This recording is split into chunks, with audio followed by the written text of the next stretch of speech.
Bismillah ar-Rahman ar-Rahim. Alhamdulillah wa salatu wa salamu ala Rasulullah. Okay, so last week we were talking about at what age do we teach children prayer, how to do that, all the rules about that. And we spoke at length last week about what to do when children do not pray. So today we move on to the next section, which is teaching a child to fast in Ramadan. And we established before that there's a hadith of Rubayya bint al-Mu'awwad or bint Mu'awwad anha, where she mentioned the Prophet ﷺ when he first commanded the Sahaba to fast Ashura, which at that time was considered wajib, because we know Ashura was obligatory before Ramadan became obligatory. So when the Sahaba were fasting Ashura, she says that they used to get the children to start fasting as well.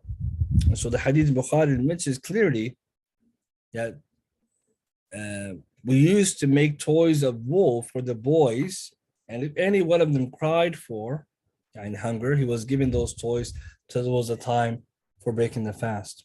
So here, the scholars established the evidence that teaching children to fast while they're young, and in this case, it's a recommended fast, although it's possible that this was the time period where Ashura was wajib, right? But even if we look at it in another angle that it's something recommended, they used to do this, right? This is a very clear evidence that Sahabiyat used to teach their children, Sahabiyat used to teach their children how to fast when they were very young.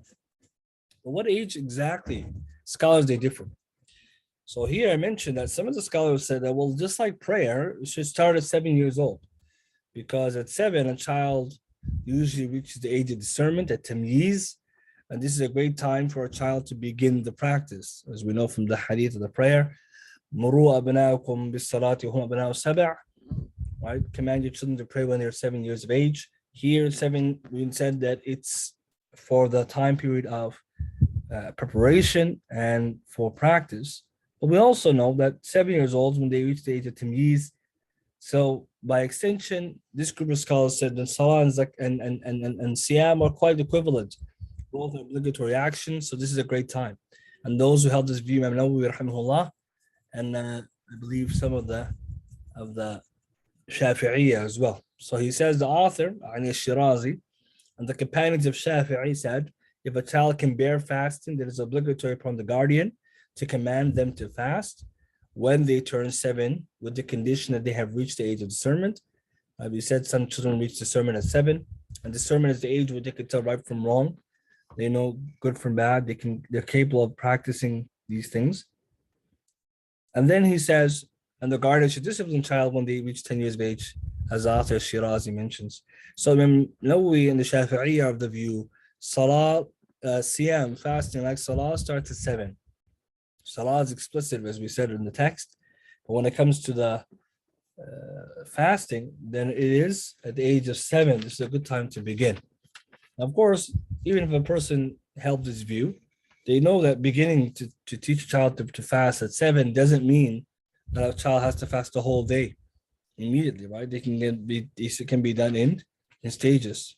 For example, a child can be told to fast half day, and then they can try 3/4 of a day, and then the full day, or they can do on the weekends instead of the weekdays, like this, right? Because all but training them, also understanding that it's not wajib, right? This is all for training purposes. Even until 10, it's still training, but discipline at 10, because by now 3 years of trying to fast, a child should be able to control their desire for food or their want for it in preference and in accordance to the Sharia, right? In terms of the fast of Ramadan. But some scholars, they say that it's actually at 10 years of age. And so it's interesting to see that some of them, they raised the standard for the fasting to 10 instead of 7 for the Salah, considering that 7 years of age, Salah is a lot easier to perform, whereas fasting requires the child to be deprived of food, and not every child can do that at 7. In fact, many children who do it, usually they're the minority, right? Majority of children in the 2nd, 3rd, 4th grade, they're not really that It's not really easy for them. So some scholars like the Hanabila, the Hanbalis, Imam Ibn Qudama, for example, he mentions that it should be at the age of 10. He says if a child reaches 10 years of age and they're capable of fasting, then it's a must that they fast. And the child should be commanded to do so and disciplined if they leave it off, so that they practice and become accustomed to fasting. So he looks at it, and the Hanbal is by extension at 10 is where the child is praying consistently. And at the very least, at that age, they should be able to bear the pangs of hunger and the tiredness that comes fasting. And if they don't, then you discipline them because they're getting ready for the age of puberty, right? And just like it's necessary for a child to pray and is commanded to do so, and the scholars who held the view that a child is commanded to fast if they're capable of atah, يعني Imam Rabah, Al-Hassan al-Basri, Ibn Sirin, Al-Zuhri, Qaadir, and Al-Shafi'i. Now, this discrepancy between 7 and 10, and I mentioned there, Ibn Hajar and Fath al-Bari, he mentioned some of the scholars even said 12, although that would be a more strange opinion. Right? It's a bit late, truth be told. The most correct opinion, if you wanted to really boil it down, where is the discrepancy coming from amongst the scholars differing? It's coming not with age, but what age, but at what time is a child capable of fasting? So it goes back to capacity. So if you agree that it's the capacity, right, then the correct opinion then is that whenever a child is able to fast, that's when a parent should begin the training. And whenever a child is not able to fast, then the child should be left off. Now, this may open a door of confusion for some parents, because when do you know if a child can or cannot? Well, you got to try, right? And start early at least, right? So if a child's 7, try it half a day. Try them out to do it on the weekend. Get them to try. And if they're not able to, then you can see, okay, maybe next year. I like this. And maybe if it's hard in the summer, you can start with the winter. And whatever, like for example, volunteer fast or fast like this. So it's important to train and start early. But the idea is taqa. The ulama, they debated the issue of when is a child supposed to fast, begin fasting, when they have the capacity. They can do it. Shaykh Uthaymin, he says it is not necessary for a young boy to fast until he reaches the age of puberty. However, he's commanded to do so when he's capable in order to practice, get accustomed to it, and it becomes easy for him afterwards, right? The companions, may Allah please with them, were the best of generations, used to have children fast when they were young. And so we can see here that the best way to deal with it is that if a child, for example, and children are different, someone who's younger, maybe let's say 7, 8, and it's easy for them to fast, that child should be fasting. Another child may be harder for them to fast, they start maybe when they're 10. But definitely when a child reaches 10, they should be, it's a good signal for parents that they better get started now, because we have incidences that were children who are in grade 7, grade 8, so we're talking 11, 12, 13, who haven't fasted Ramadan or even don't fast. And that's preparing a child to fail, right? Because when they get to 15, or if not, if they already reached puberty, because we know puberty, the limit, the ceiling is 15 years of age, but definitely occurs earlier than that. A child should not be, not fasting when they're close to puberty. And then sometimes the children already reach puberty, but parents don't know that as well because they don't ask, right? So from here, we take a big lesson, right? That it's important for parents to start early, and they should not have this kind of concern. What about the child's nutrition, their health? Fasting is a benefit. Fasting has health benefits. Today, we praise and we laud the benefits of fasting. Fasting is healthy. Fasting is possible. And again, if done correctly with the suhoor and the iftar and proper sleep, it's very doable, right? And we know children all across the world who do it, right? Even those children, may Allah ease their affairs, don't even have iftar, right? Because of the poverty. So with this being said, it's very important to understand that a lot of times parents, where they may go wrong in these kind of things, is that they start late. And when you start late, a child needs more time to get accustomed to it. And obviously, it's not easy for them, right? And this is one of the things that we notice, that the Prophet ﷺ told us prayer you train from 7 to 10. But today, you might notice that, a child might start let's say 11 or sometimes 12 or some even 10, which is not bad. But imagine, they might have until 15, but they might only have until 13. It depends when they reach puberty. So starting early gives you the head start, but also helps parents not to fall into negligence, because fasting itself was something that the Sahaba, their children used to do. And one narration they bring is supporting evidence. Um, one day, Imam Bukhari narrates this in Sahih. Um, there was a man who was drinking alcohol in the daytime of Ramadan, billah, and so he was brought forth to Umar for punishment. And Umar radiallahu ta'ala anhu, he chastised this man, rebuked him, saying, you're drinking alcohol in the daytime of Ramadan, and our children are fasting. Pay attention, and our children are fasting. And so here the scholars, Imam al-Bukhari rahimahullah brings this in Sahih, and the scholars take from that this ishara, this point, this indication, shows that the children, it was a custom amongst the Sahaba, they used to fast when children were young. And so, like Ramadan, like praying, parents should ensure that at least when Ramadan comes, their children are giving a good effort, right? And fasting, and it's not something like difficult, right? Especially, if you do it in stages, you introduce them to the idea of fasting, then you make it a challenge, half day. After a while, they can try full quarter, 3/4 of a day. Then we could try a full day, And again, when the children get distracted, you can incentivize them, right? So, for example, the narration earlier, right? Rubayya, she says that we will give them the toys when they get hungry. We said this before, this is called the power of distraction, right? Or the method of distraction. Distraction works with little kids, but also older kids. So for example, child getting really hungry, I want to break my fast. Tell them, well, if you fast for a little bit longer, we're gonna get something special for iftar. And that works, right? Because it motivates us adults, right? That if the iftar is going to be nice, then you feel a little better about any hunger they're going through if you're feeling hungry. So it's very important for parents to be creative about it, and they can use these different wasa'id that we have today, Ramadan trackers, right, to write down, obviously not to show off, but to kind of track progress. Take a look. Oh, mashallah, you did this many days today.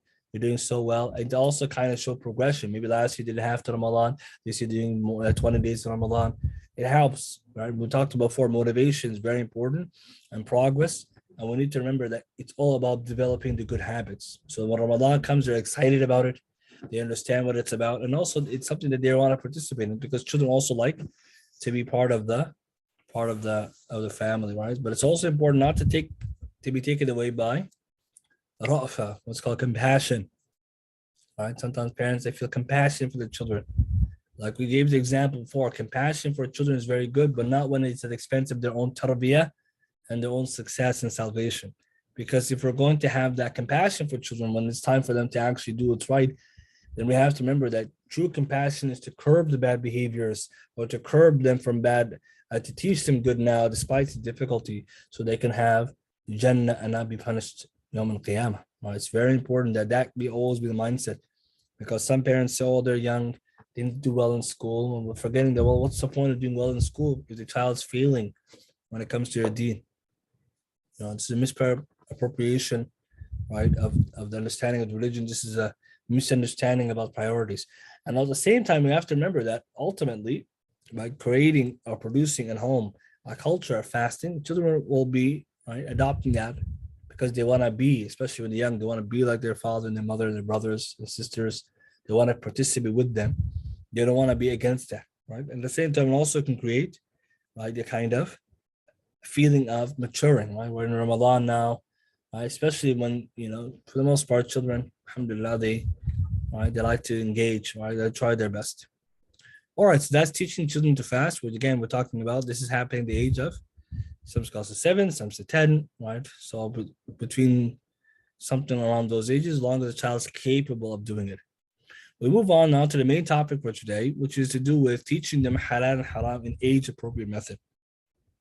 And truth be told, this is probably the biggest concern parents have, and probably the most, anxiety producing topic that children obviously are not all about teaching them good, it's about teaching them also about the wrong. And the scholars, they talk about this in very explicit terms. In the Mawsu'a al-Fiqhiyya al-Kuwaitiyya, it states the child should be introduced to the prohibition of adultery, fornication, sodomy, theft, drinking intoxicants, lying, backbiting, and whatever resembles that, just as he or it or they, the child, should be taught that when he reaches puberty and he becomes legally responsible in Islam. The child should be also taught what will make them reach puberty. This statement that is stated in Mawsu'a al-Fiqhiyya, volume 13, page 11, is actually the words of Imam al-Nawawi, rahimahullah, in his Muqaddimah ala Majmu'a, Muqaddimah of his book Al-Majmu' Sharh Muhadhab, the great Shafi'i masterpiece. And Imam Nawawi, rahimahullah, interestingly, I mean, take a look at the wording of what he's talking about. He's talking about teaching children before the age of puberty about zina, about al-liwat, sodomy, about theft, sariqa, about khamar, about kadhib, about ghiba, and whatever is around those of major sins. And ultimately, what he's telling us that children have to be taught them kaba'ir, as well as the saghair, the major, minor sins. And this is where a lot of times there's an extreme confusion amongst the Muslim community, and sometimes, aversion to the realities. And I wanted you to think about, Nawawi died 676 Hijri.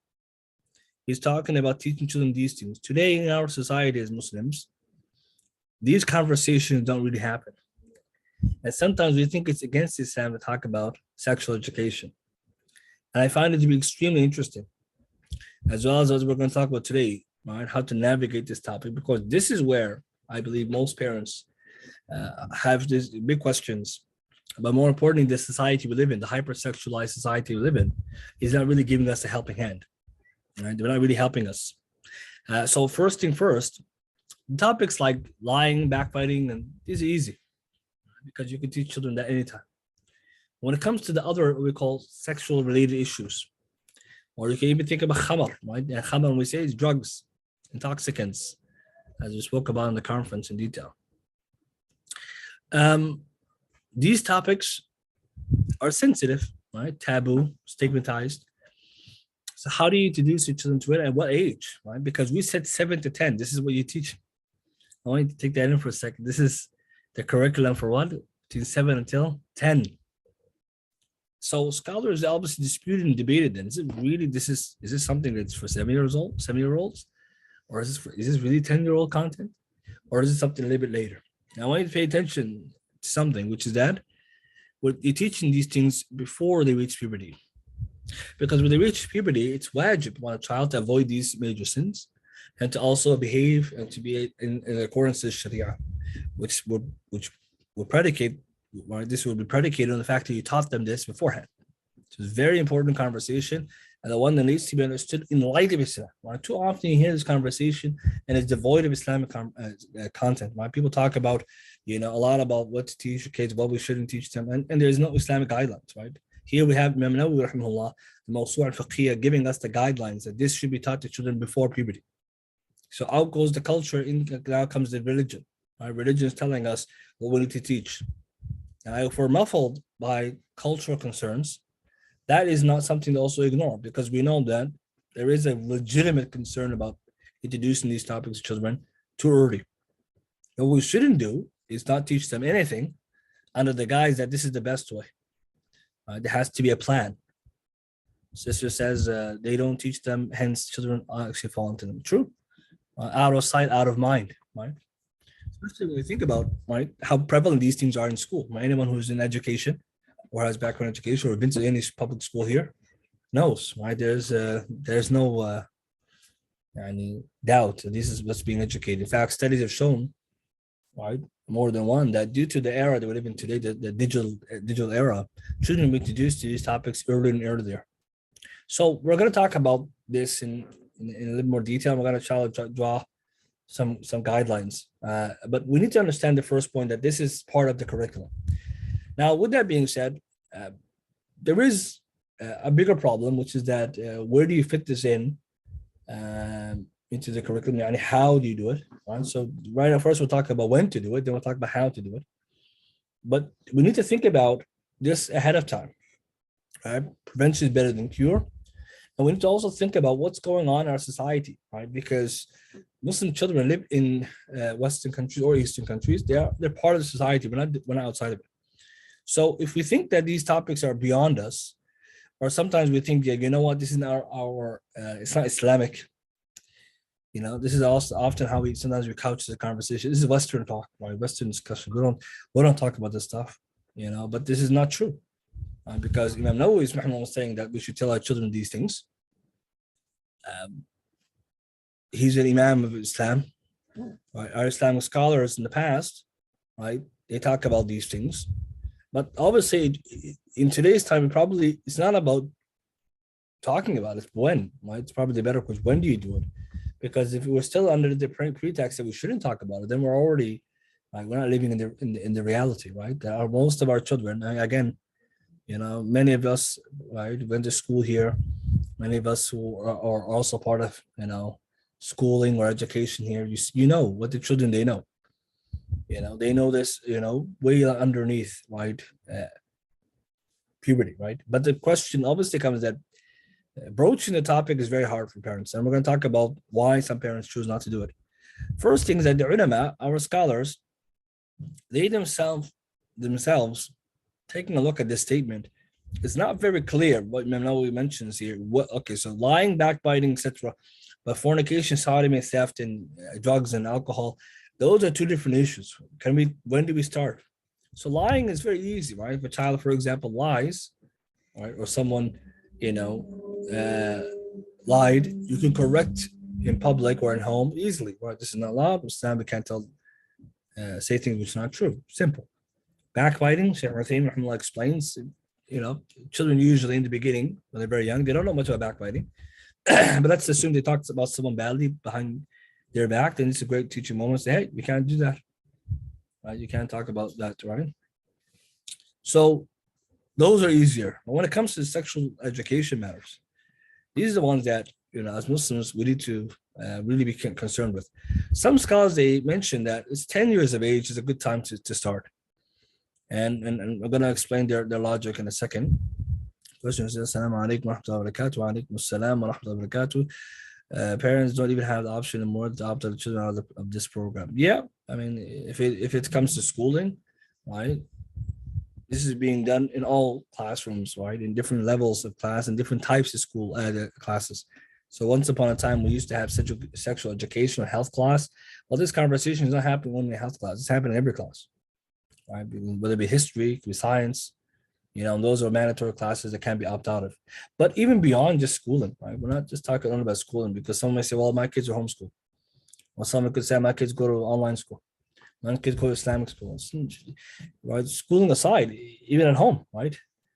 Children are going to ask these questions, right? But where did babies come from, or this or that, and the society at large, right? Whatever children watch online, ad. So some scholars say 10 years old is a good time to start. And evidence for that is the hadith that is about Salah. Nabi sallallahu alayhi wasallam said at the end of hadith, يُفَرِّقُ بَيْنَهُمْ فِي الْمَضَاجِعِ, and separate the children at the age of 10 when it comes to their bedding. Yani they shouldn't sleep together, whether it be boys and boys, or boys and girls, or girls and boys, brothers and sisters, all of that. So from there, the reason is the Prophet ﷺ, why he said at 10 years old, children should be given separate bedding if they're sleeping in one bed. In most cases nowadays, most of our children sleep in separate beds. But let's assume that for whatever reason, they're sleeping in one bed. Is that at that age of 10, children now have, right, the beginnings, or possibly could have the beginnings of sexual desire. And so the logic goes that if a child at that age is possibly sexually aroused, or could be, it is the best time to teach children about sexual etiquette. And the Prophet told us to separate the beds out of fear of any fawahish happening. But also imagine when you're separating children from their beds, well, the first question probably is, well, why am I getting a new bed and he's getting a different bed? Or, you know, why are we separated? Right? So this is probably a good time to introduce the idea that, well, the bodies are changing, bodies are growing, and, you know, desire is developing. And this is not something which is far-fetched. If we go now to the commentary of this hadith, we find the scholars, they actually mention that point, that this is a time where children are near puberty. It's a time of possible sexual desire.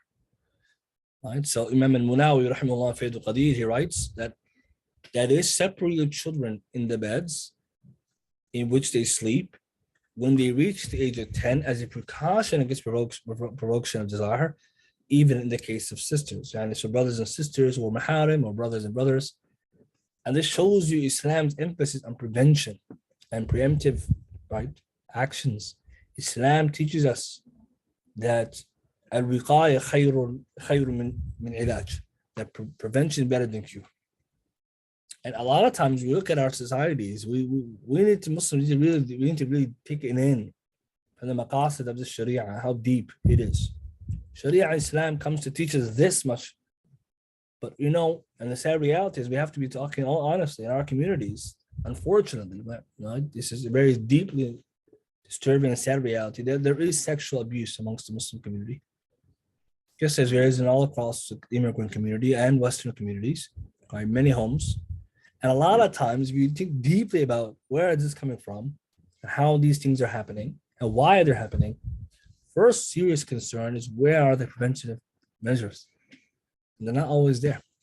I think Nabi sallallahu alaihi wasallam, he's telling us from the many noble hadith that this is one of them.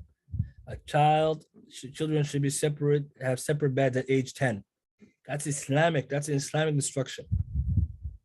And when we think about it, it's like subhanallah. Islam coming to protect the welfare of children and also to prevent the curiosity that is sometimes stimulated by shaitan. We say in English, curiosity kills the cat. Children at 10 can be innocent. Innocence sometimes could lead to bad things. Shaykh Waliullah Dehlawi, rahimahullah, he says, the Prophet only commanded to separate the beds because that time is a time of nearness to puberty. So they reach a stage where when you're between 10 all the way to 15, it's a particular stage in development, right? So we call it the pre-pubescent, right, stage. And Islamic scholars, they refer to that as a separate stage, murahaqa. And it's like a stage where the child is close to puberty and possibly could be mature, but we're on that. So murahaqa, it's called. Just before puberty, but not there yet. And then he says, so it is not far-fetched that sleeping in the same bed will lead to sexual desire, so it's necessary to close the door, have wickedness before it's open. And I really think this is a very deep principle and point that can be leaned on, that Islamic Sharia teaches us so much about how to parent, but also protect our children from things that they themselves might not even know are happening. So if at 10 you separate them because of this possibility, that's probably a good time and probably a good age where children are ready to conceive. So we're talking about grade 5 and grade 6. A good time when children probably aware of, the changing body. Because when they get to grade 7 and 8, it's already done. Like most children already, the cat's out the bag by then, right? Most children, they already know. And I don't know, most of us probably were introduced to these kind of things at the middle school age, right? And this is because that's the talk of the time, right? I mean, again, as a teacher, I notice it all the time. Every time children reach the age of the middle school age, 7 and 8, that's it. The hormones are going all over the place. That's the only conversation, one of the conversations that children have. And it's part of the growing, but they need the guidelines, right? They need to be, and many psychologists and educators are actually for age 10 or 11.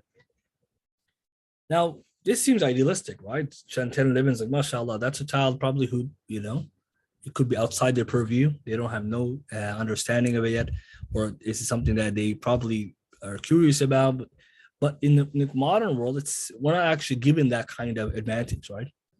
Because the way that society is now, the way that the curriculum is now, the way the media is now, the way that the world is now, children may know of these things as early as 6, 7, and above, right? And many of us who are keeping up with the modern social discussions about gender and sexuality are familiar with the way that our children are being educated in public systems about these things very, very early, right? I'm talking 5 and 6. So if a parent is, obviously, we're talking idealistically, 10 is a very good time 11 to talk about it. But that's if you were given the privilege of having a child who hasn't been introduced to these topics until that age. So this is very important to take a look at. This is one argument that 10 is a good time. But the other way of looking at it is that, well, it depends on the age of the child and the circumstances. Question says, Dad, there are many cases of siblings insulting young siblings from disbelievers and here in the West. Yeah, it happens, right? And sometimes you look at it, and Islam always telling us to better be safe and be sorry. And also to understand the nature of children, that it's just like innocence, right? This sometimes out of innocence, out of curiosity. But when we look at this, we say, okay, the Sharia has come to protect us. So that's one argument, and one discussion. Maybe 10 and 11 is an appropriate time. Again, provided that maybe children have no other background to this.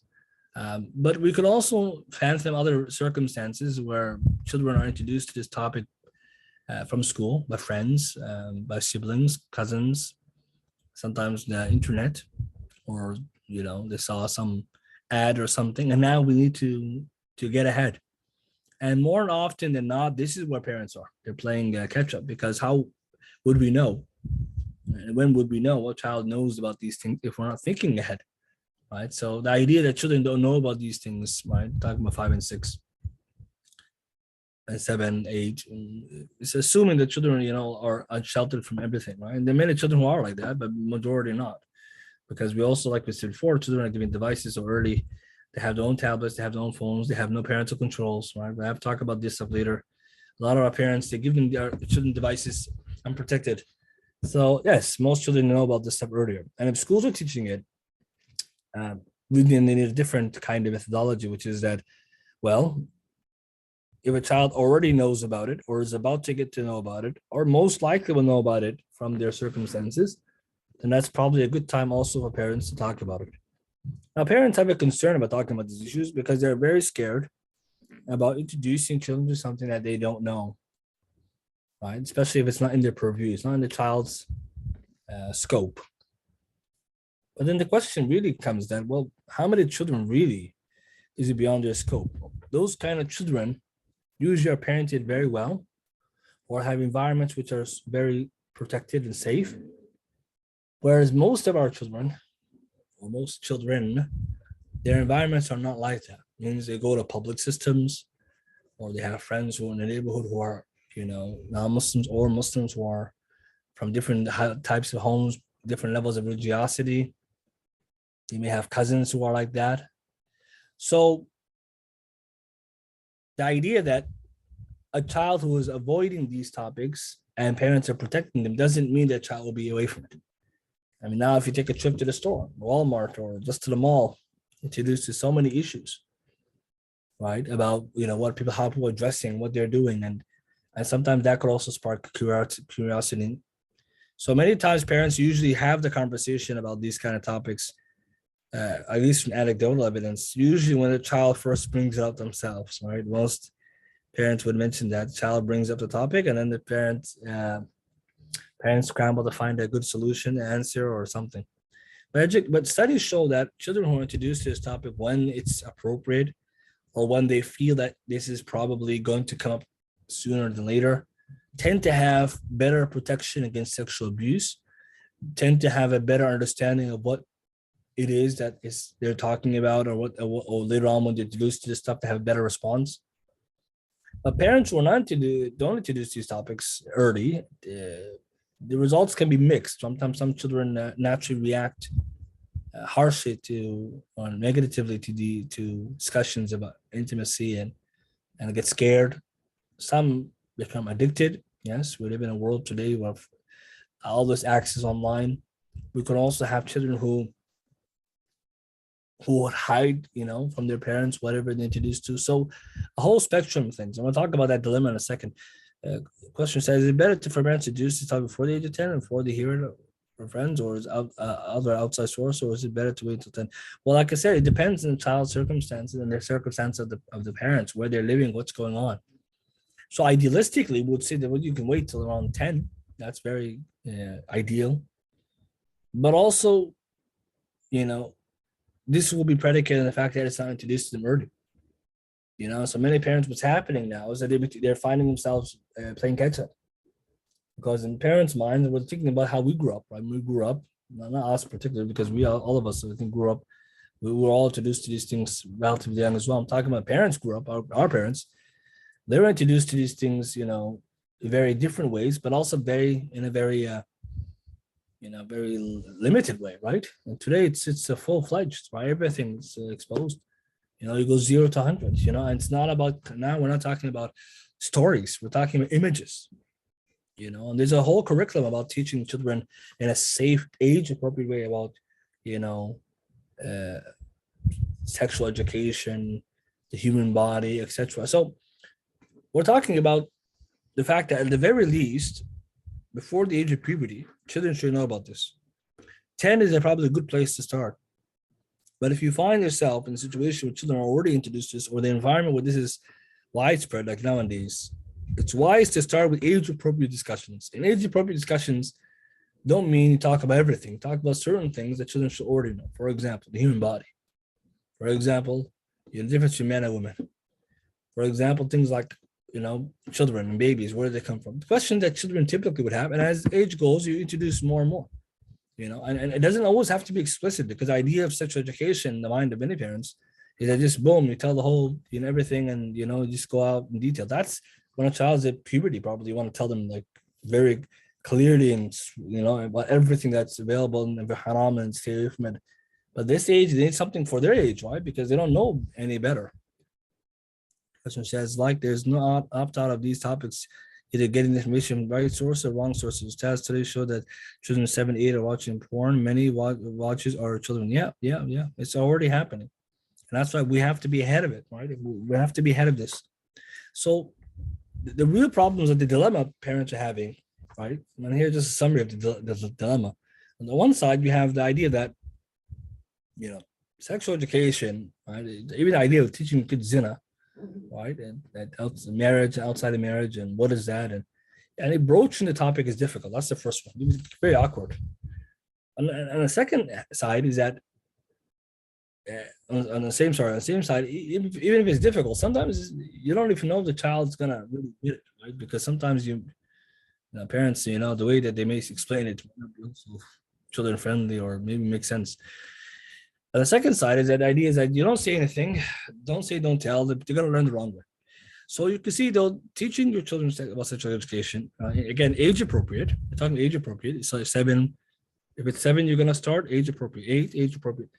As the time goes on, what you will say and how you'll say it. But by starting early, you prevent your child from someone else teaching them. Most parents are upset or are bothered by the fact that someone else could teach their children about this topic, which makes very good sense, right? You don't want some stranger or some evil person telling your children about this stuff. 2, it can be taught in a controlled manner. If you do it at home, you're the one telling them, you're the one explaining them. You have the ball in your court. 3, it will prevent the child from sin. Right? We said, the studies show that it prevents children from abuse. It prevents children from having a negative reaction when they find the stuff later. They know what it is. They know how to avoid it. They know that it's wrong from the beginning. Instead of being excited or simply curious to be like, oh, this is haram. I already learned about this. My mom and dad taught me about it. On the other side, not teaching, which is what many parents do, because it's awkward, right? They don't know how to say it. If they try to, just doesn't come across naturally. Or they may expose a child to something outside their understanding, right? So there's always a fear that they're going to put ideas in their head. Well, it's true. There's some children, but maybe they're really, really innocent, right? But then the idea is like, well, how many, children, even if they're innocent, doesn't mean they don't have to know something which is general, right? Now that last one, and the child may not always understand well or seek explanation for more than a parent is prepared to discuss, right? For example, we tell a child about different anatomy of a male and female, then later on they ask more questions. And you're like, okay, look, I'm just going to tell you this. I'm not telling you more. Something. So just like sometimes like you have to know, well, how much should I say? What can I say now? Maybe the child becomes too curious. Ultimately, if you look at the studies and the reality we live in today, we're not living in an ideal world, right? We're living in a world where we need to be really ahead of and preventive of children, right? As a teacher, again, I see it all, right? Working with the kids and even, young adults, this stuff is very prevalent. Right? The haram is so prevalent. And we need to be really thinking deeply about what our ulama are telling us, but also what our reality is, right? Because, idealistically, right, if we're living in a world where, or a community or an environment where it's very, very Islamic, our children are very, very innocent, then we have that advantage. We're given that kind of room that we can take our time. When we're living in the Western world, we just don't know what our kids know. And the proof is that if any parents were to ask their children about what they know and what they don't know, or what they have been exposed to, it's just shocking. It'll be shocking, right? And that's a lot of times parents don't want to go that route, because if they know about, it's going to be very, very disturbing. Sheikh Ibn Uthaymeen, rahimahullah, his ta'liq of Imam Nawawi's speech. So, right. So we're looking at Imam Nawawi's speech originally here. Sheikh Ibn Uthaymeen explained this, and we're going to take a look at what he said, because it's very powerful guidelines. Sheikh Ibn Uthaymeen, rahimahullah, says some of these statements, statement of Imam Nawawi, have clear questionable matters. Right? They're not very acceptable. Right. So teaching children what they need to know, what they need after puberty in terms of prayer, purification, Quran, and the likes is obligatory. That's no problem. There's no issue therein, no prohibition. But then adultery, fornication, sodomy, theft, drinking, intoxicants, and teaching a minor, this is questionable, because these matters do not fall, again, the Sheikh's estimation, this doesn't fall into the minor at all. And so this is Shaykh Uthaymeen, rahimahullah. He believes that teaching them something which is not from their, would you say, naturally we're concerned about. So leaving the child to be as they are is more deserving. Then he says the conclusion, the Hassan, what he finishes with in this commentary is that a child is taught what is obligatory from that which has no prohibition in it, as for what is prohibited. And when he says prohibited, what he means by hazor, it means it's something which is, it's not good, right? And it opens doors to fitna, then it's not necessary. So ultimately, you could say that Sheikh's view is that until the child has something in his or her mind, or is coming close to that to be something in their mind, you don't introduce them to it. But the problem that we have, and this is actually a very good speech, that this is actually how idealistic should be. 10, 11, like we said, this is probably a really good time. But then when we look at the reality we're living in, our customs have totally changed. Children are introduced to stuff before it's in their purview. Like I said, like grade 5, grade 1, and grade 2, even SK. And a certain level of education is offered. And then what happens is that parents, by the time they start talking about it, shouldn't know it all. And they know wrong things, right, about it. So we need to think now across the guideline that every situation will be dictated by the circumstance that a child's in. Parents need to be preemptive and proactive. They can't be sitting back, as many of our parents did, and sort of just like ignore the topic. Shaykh Uthaymeen in the commentary, I didn't mention here, I cut it out, but he was talking about hayd, menstruation even. That a lot of the girls, they start menstruating at 9 or around 9, and the parents tell them nothing, right? Well, they don't know what's going on, they don't know what the ghusl is. And for boys, same thing, like wet dreams. And when you think about these kind of topics, you might just say, well, at the end of the day, my part of parenting is, doing what's best for the child. And the biggest question, obviously, now in today's era is we talk about adultery, promiscuity, sodomy, all drugs, and children now are being shown these things in the television shows and online and billboards and commercials. So what parents need to also up the level in terms of how they are protecting their children from having wrong understandings about these topics, while obviously filtering what they watch, but also coming with a plan when they notice that children are aware of these things, or these things are coming up, to have that conversation. There's many resources available online also that help parents talk about this stuff. But again, the whole topic I'm talking about here is prefaced with the idea of age appropriateness, because what parents may think is the right choice is to talk about it directly, and directness is not always the best.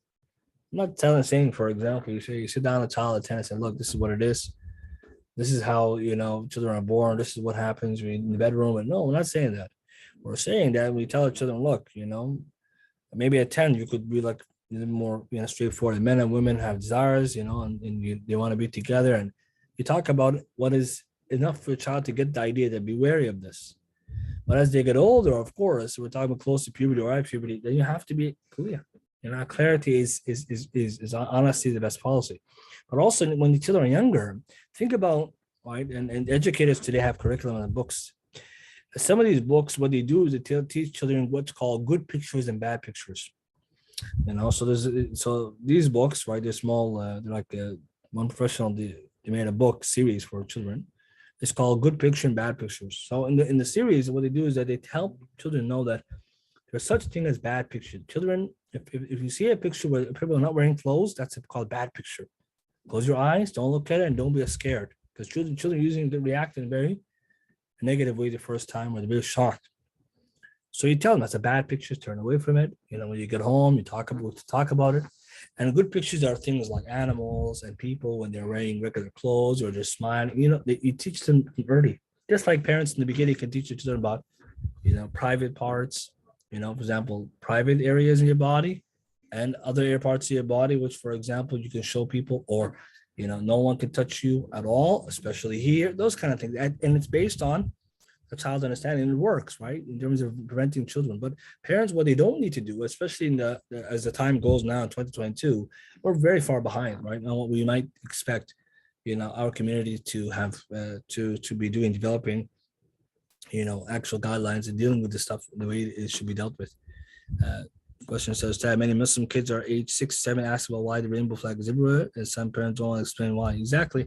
We need to talk about it in a way that is acceptable to children. We need to actually lean on our tradition, on the Quran and Sunnah, and talk about how, this stuff is not good from an Islamic perspective, from a religious perspective, but also in a way that is explained to children, right, that they can understand.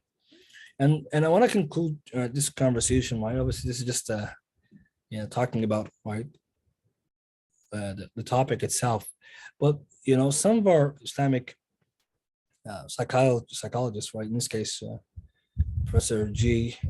Hussein Rasool, he has a book called, again, it's a collective book, but he's amongst the main authors, Sexual Education from a Islamic Perspective, in English. Again, he's a psychiatrist and I'm a practicing Muslim, right? And his work is infused with Quran and Sunnah at the same time with studies. It's very interesting. His work is very good, generally. But what I found is very helpful because it's with academic. Right? This printed, I think it's published by Routledge, I think, right? Routledge, yeah. And I think he has a bunch of other materials. So his work is very interesting. And from what I see from those who write about Islam, generally who are psychologists, I find his works to be the most Islamic, right, from what's available. He writes in the summary of his book, or of the collective book here, and I just want to read this part here, that sexuality education is regarded as a form of colonial invasion, something completely Western or haram for some scholars. Yet it is a blessing from Allah the Almighty, and it's quite compatible with doctrine of Islam. And it is that biology which occupies a special place in the Quran. The Ummah cannot continue to remain oblivious to the importance of sexual and reproductive health for all. We cannot allow our youths to be immersed and acculturated in the Western lifestyle and behavior and grow up unnecessarily confused about sex and sexuality. And that last part there is very telling, right? Conclusion, because it is the reality that we're facing, right? That when we talk about the whole spectrum of what we're introduced to nowadays, we're not even talking about introducing our children about basic things, like, for example, mating and reproduction. We're talking about, from there springs a more complicated and difficult challenge in today's world of gender, right, of sexuality, of identities, orientation, and this is a whole discussion in itself. But this is a nice book for those who want to read more about what studies and research is showing about, from an Islamic perspective, but also in general perspective, what's going on when it comes to this topic. And again, alhamdulillah for Islam, that we have, lots of rulings about puberty, and I want to go back to something I mentioned as well, connected to this. It's not just talking about the haram. Man, no, he says the child should also be taught what will make them reach puberty. So you talk about puberty too. And as parents, we stigmatize talking about puberty. We're stigmatized talking about puberty, talking about ghusl, talking about what's it called, wet dreams and etc. What then do we have, to worry really about is that we need to start from the basics. We're not even talking about that. Things like this, and we're worried about something bigger. We have to really go back, and this is why, alhamdulillah, there is resources in the Quran and Sunnah in English, and of course in Arabic, about puberty. So parents have to also think ahead of time, talk about puberty to children when they, talk about when you're reaching puberty, what happens, what to do next, and it's very important to actually have this as part of our curriculum. Question is another way to establish to incorporate this education in class like martial arts for boys or perhaps girls, self-defense. Well, yeah, ultimately there's so much that can be introduced to children about, themselves and how to develop and grow. But what we don't need to nowadays is to have this kind of disjointed education, what can be called, gap educations, the education where children are learning certain things and certain things are entirely skipped, and if you think about it, because we avoided, someone else is going to talk about it. And then children later on, we shouldn't be surprised that if children have absolute confusion about these topics when we're not actually offering them. And it's very interesting to see that Imam Nawawi rahimahullah was talking about this, and the scholars commented about this, about teaching this to kids before puberty. And this shows you again the perfection of our Sharia, but also the depth and the nature of tarbiyah. And when we talk about these issues, once we find out that what is a good time to talk about this, when we come up with, then we have to come up with a helpful strategy. Obviously, right now, I don't have time, right? It's almost an hour, so we're going to try to close today's conversation. It's lesson, but obviously it goes beyond this. The next lessons or next part, probably project from this, is to go on beyond and talk about resources and things like this. And that's why parents have to come together hand by hand and come up with these ideas, right, in terms of how to go about doing it in an Islamic way, right? And education, right? Lots of books, right? A lot of educators talk about parents being book smart about these topics, getting ahead, and especially when we have children school aged, because it's not even about anymore what children are introduced to. It's also what are they doing themselves, right? I can't tell you enough stories about children who themselves look innocent, but themselves are engaging in behaviors which, otherwise, be called dangerous, or sometimes children themselves are, engaging in behaviors and things which are very, very, very beyond their age. So we need to also be monitoring our kids and also be ahead of them. May Allah subhanahu give us tawfiq. Inshallah, we'll stop with this much for today. And as we move on from this marhala, we move to the next, which is finishing, talking about education, the dunya education, because that's the next step. Part of this age, you gotta make sure children are learning about dunya, and then as we move along towards closer to puberty and what happens when a child gets to puberty, inshallah. So if anyone has any questions, we'll take it. Bi-idhni ta'ala.